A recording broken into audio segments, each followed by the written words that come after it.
Sir தலைப்பை பார்த்தீங்கன்னா, இன்னும் என்னை என்ன செய்ய போகிறாய் அன்பே அன்பே,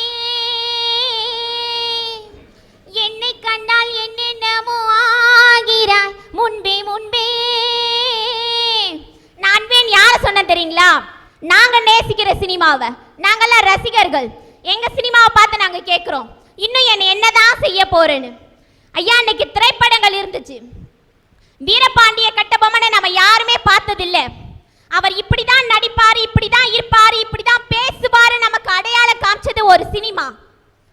தாங்கிட்ட வட்டி கேட்ட ஜாக்சன் துரையிடம் அவர் கேட்பாரு, எங்களுடன் வயலுக்கு வந்தாயா, நாற்று நட்டாயா, களை பறித்தாயா, அல்லது அங்கு கொஞ்சி விளையாடும் என் குல பெண்களுக்கு மஞ்சள் அரைத்து பணி புரிந்தாயா? மாமனா மச்சானா? மானம் கெட்டவனே, யாரிடம் கேட்கிறாய் வரி திரை வட்டி? எப்படியாப்பட்ட வசனங்கள்! இன்னைக்கும் இருக்கு வசனங்கள். எங்க வீட்டில் ஒரு ஃபங்க்ஷனுக்காக நாங்க குடும்பத்தோட கோயிலுக்கு போயிருந்தோம். போயிட்டு நான் எல்லாரும் ஒன்னா கார்ல இறங்கி வந்துட்டோம். என் தம்பி மட்டும் தனியா இறங்கி வந்தான். நான் அவன்கிட்ட கேட்டேன், ஏண்டா எல்லாரோட சேர்ந்து வர வேண்டியதானே அப்படின்னு. அதுக்கு அவன் சொல்றான், பண்ணிங்க தான் கூட்டமா வரும், சிங்கம் சிங்கிளா தான் வரும்ன்றான். அவன் சிங்கமா, நாங்கெல்லாம் பண்ணிங்களாம்.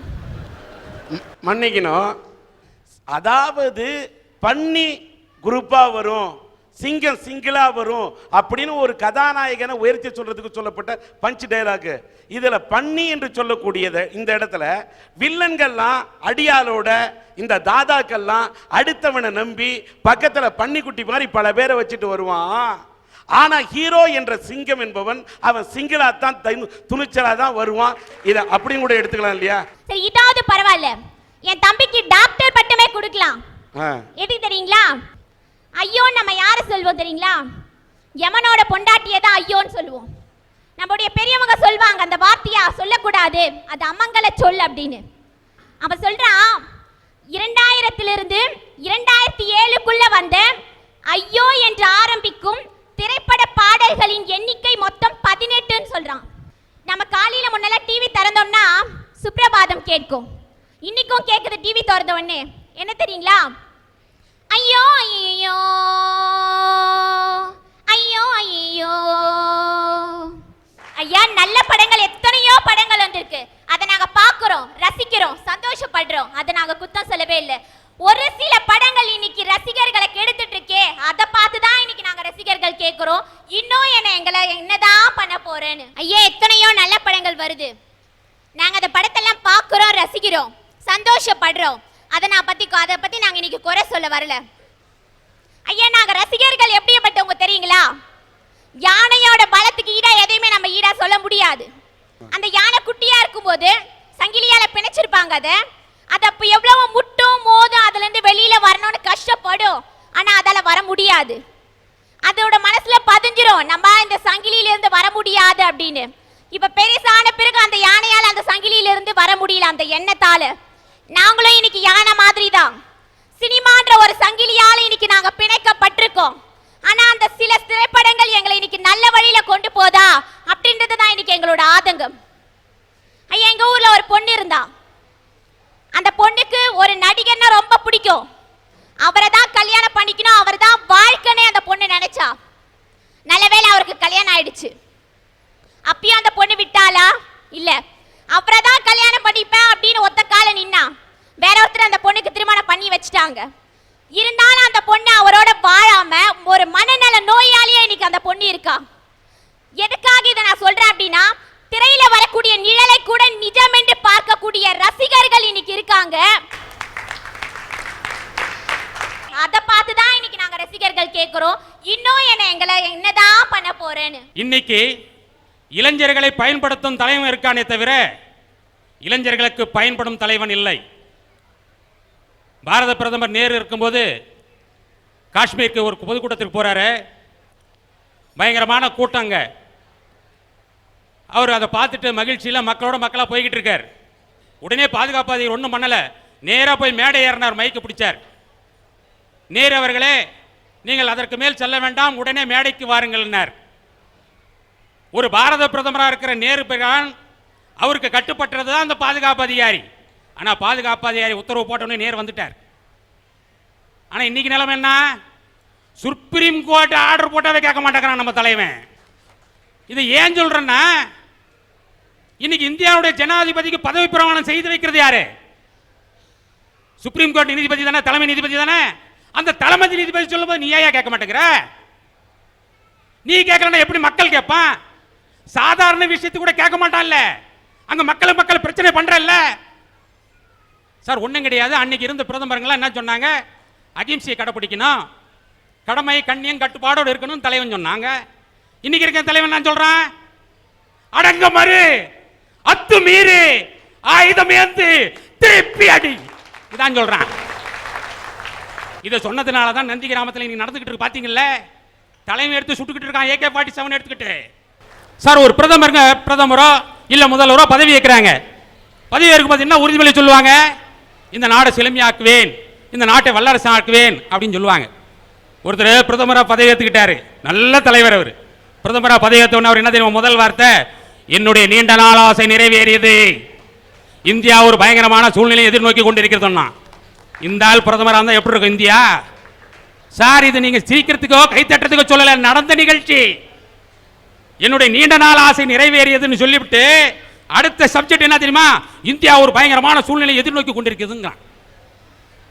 நாடு எங்க போயிட்டு இருப்பாருங்க சார்? எத்தனை கட்சி சார் இந்த நாட்டுக்கு தேவை? எத்தனை கட்சி தேவை? காக்கா தேக்கா மாக்கா இஸ்கா வாக்கா யாக்கா எத்தனை கட்சி? எத்தனை கட்சி? எத்தனை கட்சி இருந்தாலும் மக்களுக்கு அது பயன்படுற கட்சியா இருக்கா? கிடையாது.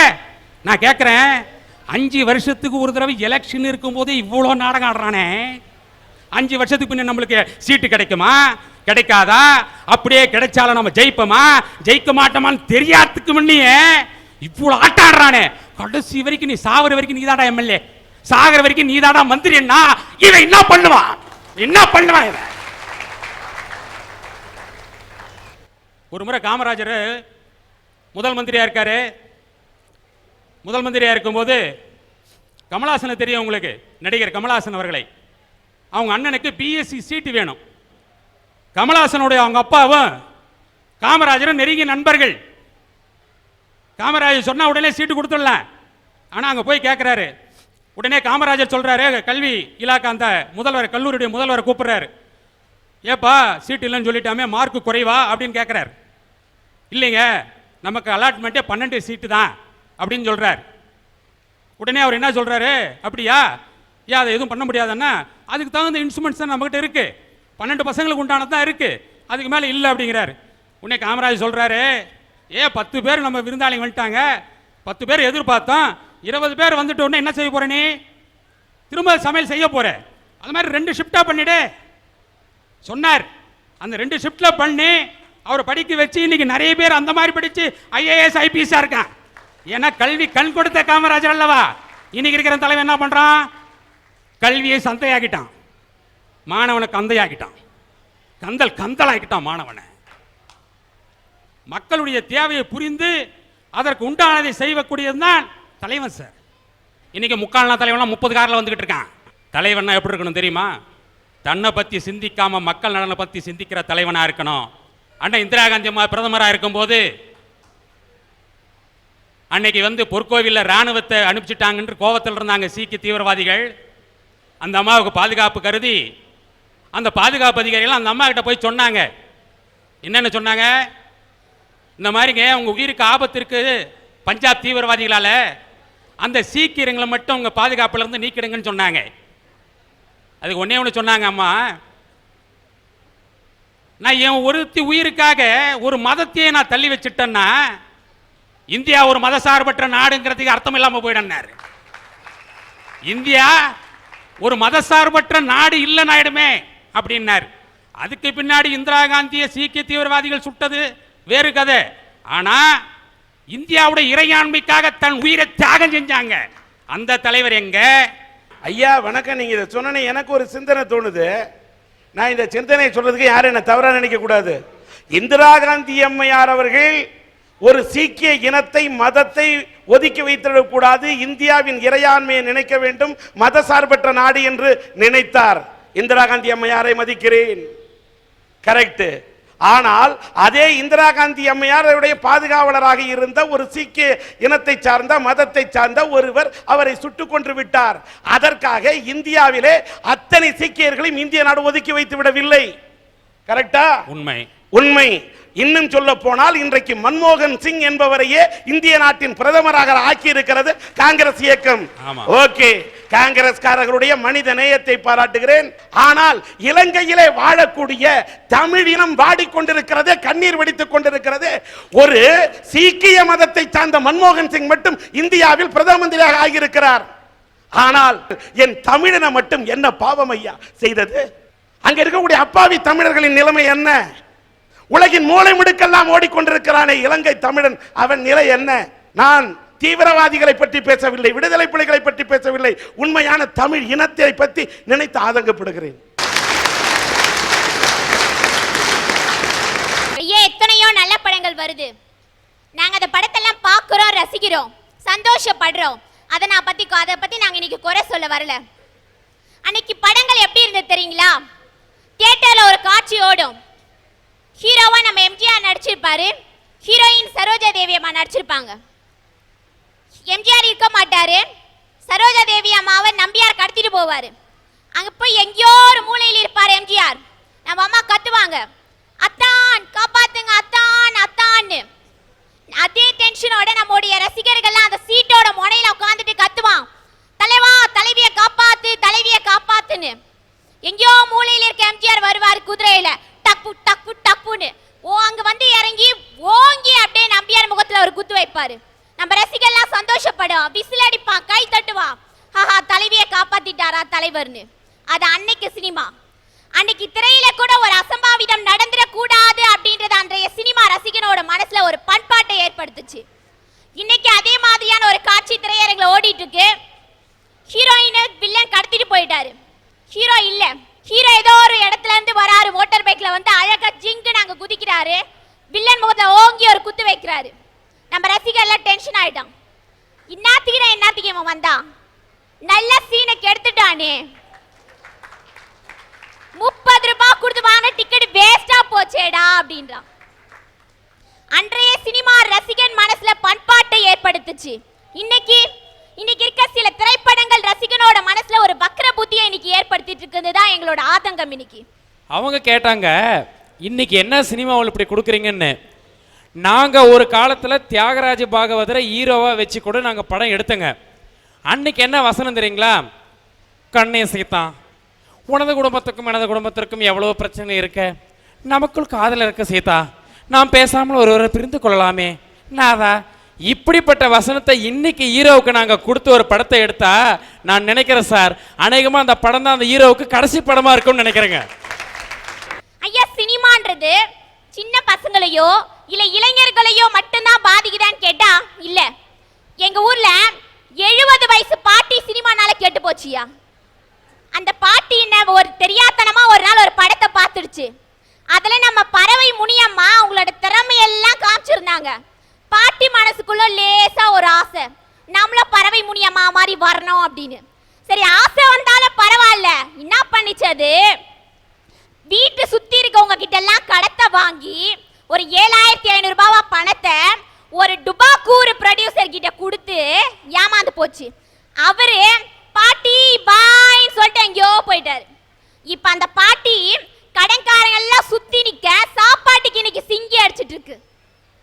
சினிமா நாங்க என்ன ரசிகனா நாங்க இன்னைக்கு கேட்கிறோம் அப்படின்னா, சில திரைப்படங்கள் கிட்ட 7 வயசு பையன்ல இருந்து 70 வயசு பாட்டி வரைக்கும் உன்னை பார்த்து உன்னோட விஷயங்களை பார்த்து மயங்குறாங்க அப்படின்னா அவங்களை நல்ல வழிப்படுத்த வேண்டிய சில திரைப்படங்கள் இன்னைக்கு அவங்கள தவறான வழி நடத்திட்டு இருக்கே, அதை தான் நாங்க இன்னைக்கு கேட்டுட்டு இருக்கோம். ஐயா, நான் ஒருத்தவர்கிட்ட கேட்டேன், ஐயா ஒரு 4 நல்ல படங்க பேரை சொல்லுங்க அப்படின்னு. அவர் கொஞ்ச நேரம் யோசிச்சுட்டு அழகி, ஆட்டோகிராஃப், பள்ளிக்கூடம், தவமாய் தவம் இருந்துன்னு அப்படின்னு சொன்னாரு.